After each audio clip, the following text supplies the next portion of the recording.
Hello everyone, this is Whitekidney here. And instead of just simply releasing some sort of... I know my accent. I'm European, so Europoopin. I'm a peeing Europoopin, It's got the accent. Anyways, let's jump into this. Instead of, writing a long blog post, I'd figured I'd, read it out loud as a script for the community that I work for and love. I'm not, Alright, anyways, let's get into it. Greetings, adventurers. In most cases, we do not issue statements regarding staff members' comings and goings. It is not unnatural for people to come and go as time goes by. People get burned out or find other interests. Sometimes there are conflicts, most times not. No shit, thank you, Whitekidney. However, under these circumstances, I feel obligated to respond to some of the statements made by a previous developer that has now decided to leave the project in a rather unusual way. Okay? I am deeply saddened by the fact that Wall now has chosen to spread screenshots of internal systems, private conversations, and some of players' private information on his Discord. This only further proves our point that this individual cannot be trusted with elevated access to more systems, as it is highly likely that additional private server information would likely have been dumped online as well as retaliation. This is a gross violation of the respect not only to us, but for the players, our integrity, and other values that we as a project hold dear. I mean, yeah, that kind of makes sense. That's a good point. In this post, I will be addressing some of Wall's claims and present the facts and information as is so that the community can make its own educated opinion about the state of the project, why we make certain decisions, and how we will work going forward. Excuse me, everybody. I've got a crumpet in the back of me throat. Let me drink down some of this water. Ah, delicious water to wash down the crumpets that expand in me throat hole. Right. Wall has also made some egregious and factually false claims in his 1 hour long video that he posted on his YouTube channel, and I thought I'd like to take the time to address a few of his complaints, as well as clearing up a number of things. Awesome. Thanks so much, man. Appreciate that. It's good to hear this. Wall as a developer. On numerous occasions, Wall attempted to fix several in-game bugs, some as many as 15 times before seemingly giving up and waiting for a proper vMango's fix by other developers. I couldn't tell you what the fuck I'm looking at right now, but here you go. Here you go. While we always greatly appreciated Wall's enthusiasm and dedication to the project, his inexperience and inability to properly test code before it was pushed to production also led to unnecessary downtime and headaches for our player base. Just another screenshot. Couldn't tell you what any of this shit means. Whatever. This bug broke in-game announcements, anti-cheat announcements, and other server-wide announcement features. It was not patched until an independent developer properly fixed it a few days later.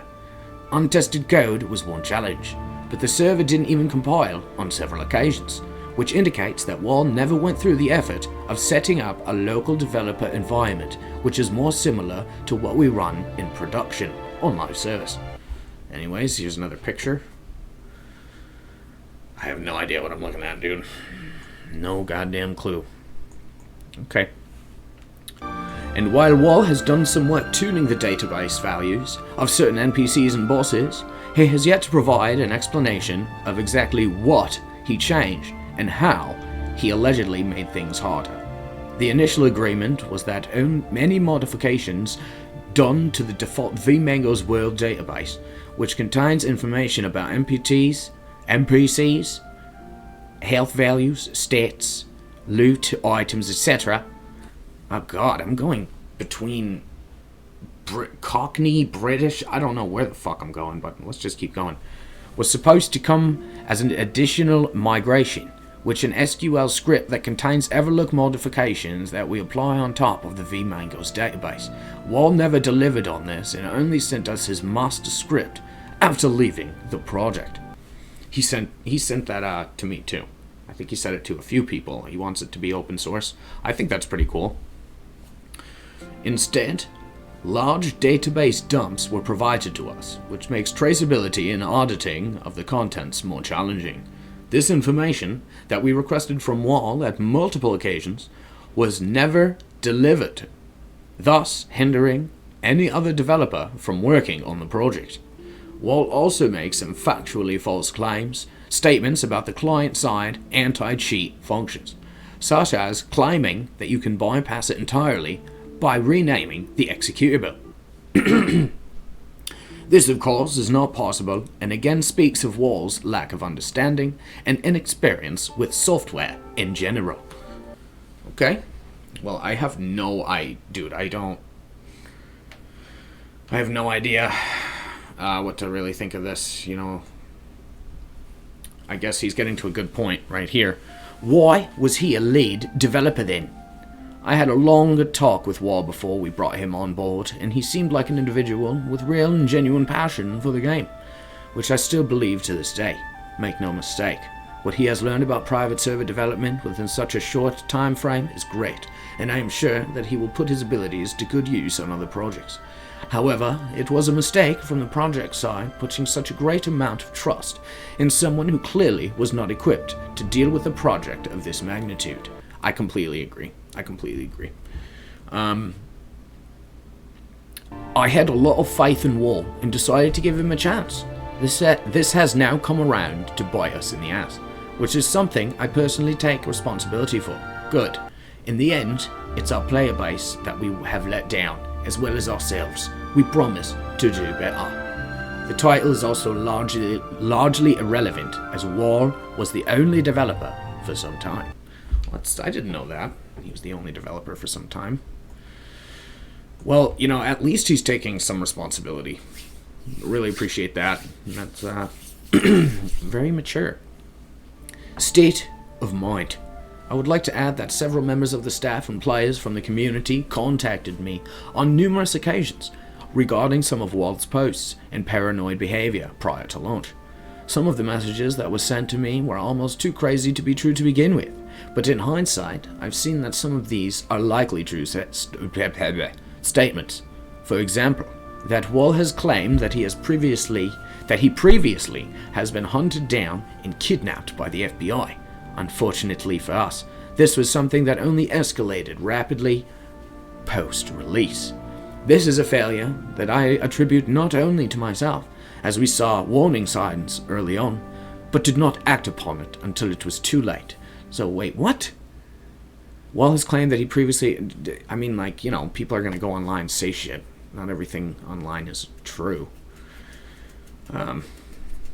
Nonetheless, that doesn't seem too crazy to me. Numerous developers that are related to the private server scene have also voiced their concerns to me via direct messages regarding his overly paranoid behavior during the past few weeks.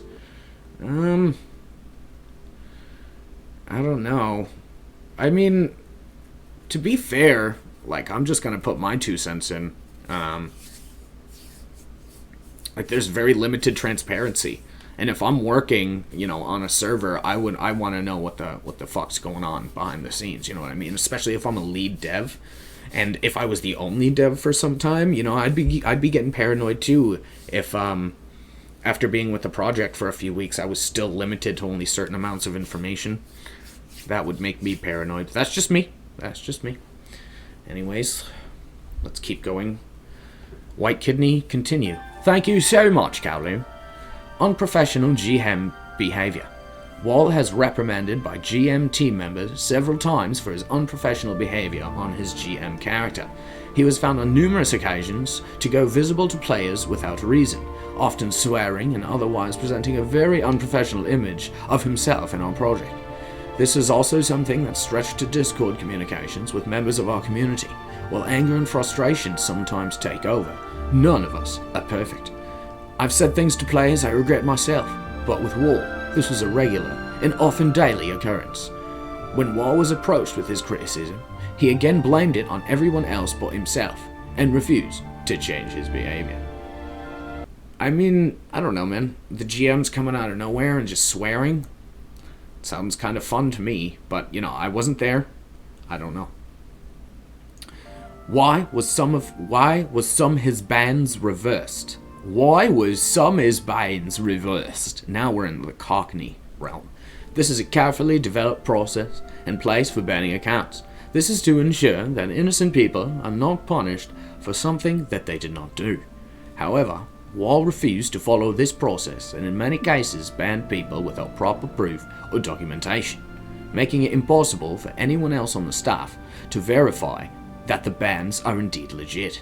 This is a hard requirement, as we require a different individual than the one handing down the punishment to handle any potential ban appeal. In other cases, no other information was supplied with the ban, making it guesswork for the GM servicing the ban appeal, figuring out why the user was banned in the first place. And I don't, this looks like a ticket. Looks like a ticket where, Wall banned somebody. Don't know. We've got more examples of this, but this post is becoming rather lengthy already. Yes, you're damn right about that. Additionally, certain excuse me, I've got crumpet stuck under me tongue. Additionally, certain suspensions did not follow the punishment index that we have presented in our terms of use, such as permanent account closures for minor offenses. It is important to the project that we treat all players equally, fairly, and with respect. Remember that these policies are in place to protect our players, and they exist for good reasons. That's a good point. That's a very good point, and it's a good thing Whitekidney brought that up. It's very good. Okay, here we go. Here we're getting to the meat and potatoes. It's pretty long, but we're gonna keep trucking along. Anyways, why hasn't Wall given access to more information, such as logs? Information is kept on a need-to-know basis. The principle of least privilege is a principle that is the foundation of IT security in most organized companies. This is to protect yourself from potential breaches and information leakage, should there be any. To reiterate, this is common practice and nothing out of the ordinary.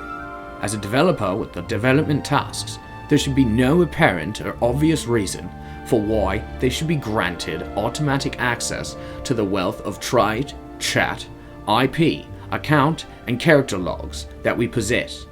We must remind you that we have a responsibility to our players in order to protect your private information, be it account names, emails, IP addresses, or other logs. The lead GM and assistant lead GM reviews GM command logs weekly at minimum, but in some occasions daily. This is a process that we have had in place since Light's Hope. Maybe you should shake it up a little bit. If there are any suspicions of GM misconduct, the logs are reviewed immediately and action taken if necessary. While we did have some initial problems with replication due to errors from my side, Pabcac, whatever the fuck that is, and some from errors related to the game server, at no point in time did logs stop working or being written to the database as Wall has claimed. This only emphasizes the problems with Wall's inexperience and lack of understanding of how SQL replication and other back-end systems work. Fair enough, I have no idea what he's really talking about, but this is for you guys. I'm reading it for you guys. At some point, Wall contacted numerous staff members internally and claimed that I was selling gold, that he had proof, that he needed urgent access to the logs database. His paranoia and lack of understanding led him to jump to rather severe conclusions, which he presented as facts to internal staff members in order to get full access to all player logs, which is about 40 gigabytes worth of logs as of today. I mean, I don't know, man. You're saying paranoia and stuff like that, but I'm rather new to the community, Whitekidney, and I've heard some shit about you selling gold, so I mean, maybe that's something that you should keep transparent in the future, you know, like going forward, just to prove that you're not doing it, you know? Anyways. Had such a dump of information been leaked online, it would have been the end of Everlook and Wall's latest actions posting screenshots of internal systems, revealing private information, has only validated our fears and suspicions that one day it would backfire on us. That makes a lot of sense. I mean, I could see, you know, if Wall's just waving this information around recklessly, but so far from what I've seen in the Discord and stuff like that, in the Wallcraft Discord, there's not too much of that. It doesn't seem like he's trying to take Everlook down, per se. But, you know, I'm just an observer. I'd also like to note that one time, and only one time, Wall asked me directly for GM logs. After confronting him about his paranoid outbursts to other members of staff, he was given a copy of the GM logs, as requested. Eventually, his behavior resulted in the entirety of the staff immediately questioning his intentions and state of mind. As these are very grave allegations that came without any form of proof, shortly after this incident, it was decided that Wall was going to be removed from the project and allow other more competent developers to take over. Okay. Here, this is something that you need to make transparent to the team. Transparency would have made this a much smoother process. There's no real reason to hide this information. You know, you're telling us now, it was decided that Wall was going to be removed from the project and allow other more competent developers take over. Maybe you should be more transparent with the community for that. So when the bomb does drop, you know, it doesn't look like you're just trying to hide everything. You have to have transparency, man. You have to have transparency. A small glimpse into our DB infrastructure. We have different systems for accessing logs. 1. The production server database. 2. Our 2 SQL replication servers, which one of which is controlled by a separate member of the team. Directly from the website is number 3. A failure from the replication server could look like this. Okay? Just a bunch of mumbo jumbo. Oh, shit! Who's that? I forgot I'm in a chat. What's going on?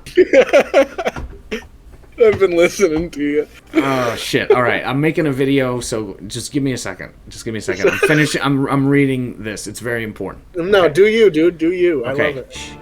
Or this. And this fucking... I have no idea what any of Here, this crap is. I'll get out of this so you can do your thing. The first error means that replication between the secondary node and the primary game server's SQL database has paused due to an error running an SQL query. When it pauses and throws an error, we can choose to ignore the error and continue replicating, as if nothing will happen. There is absolutely no loss of logs as claimed by Wall, and the game server will simply fail to insert this singular log line into the log database and continue on. The script that runs the underlying checks and backups are my own. So myself and the sysadmin team are well aware of the status of our own infrastructure. Bands and waves.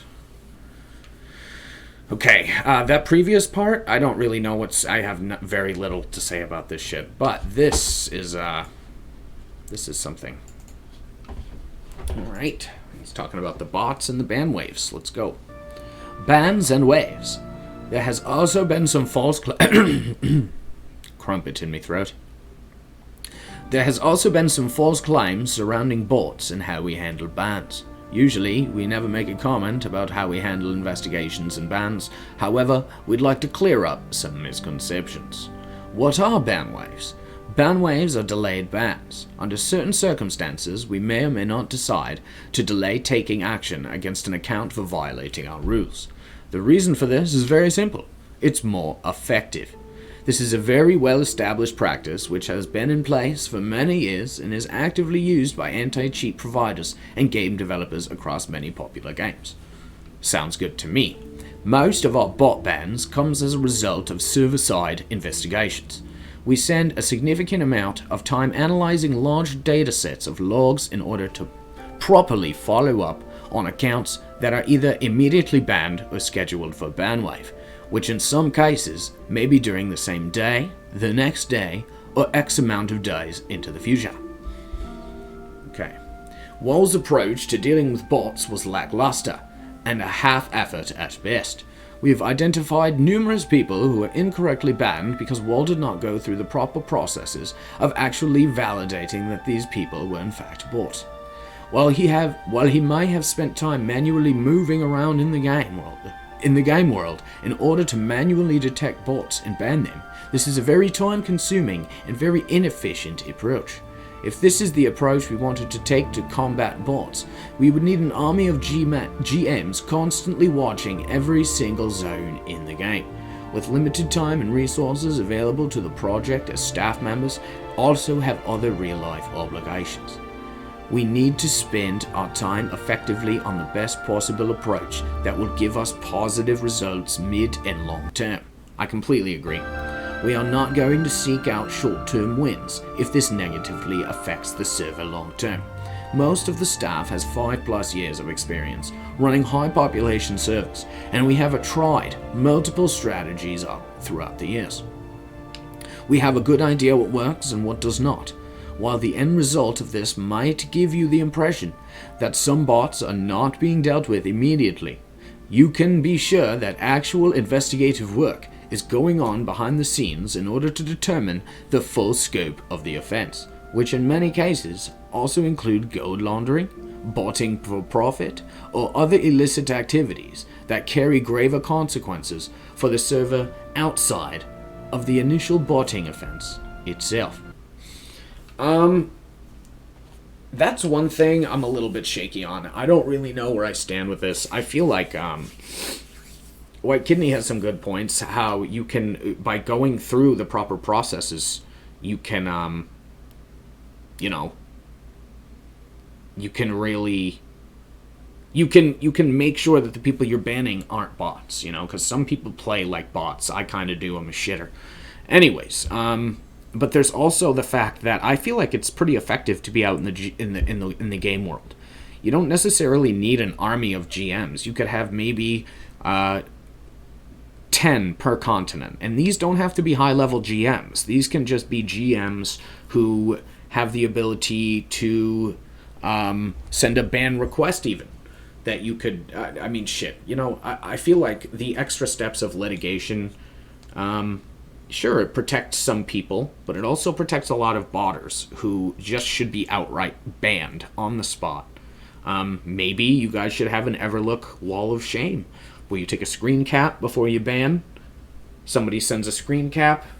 It doesn't have to be a whole litigation process, but maybe there's other ways we could go about making sure that they're actual players and not bots. What's next? As I have previously mentioned, Wall's departure does not affect the project in any way. Preparations were already being made behind the scenes to phase him out of the project before he left anyways, and now our new lead developer Nito, which has much more experience with C++ and the emulation itself, has taken over and is already pushing out new code and bug fixes. See,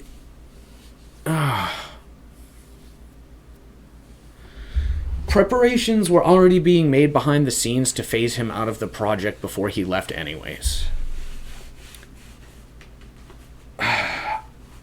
Why didn't anybody know this? You know what I mean? Anyways, I read that out loud, gave you a couple of my responses. I'm done with the video. Let me know what you think in the comments below, and hope you guys enjoyed my lackluster accent. Peace.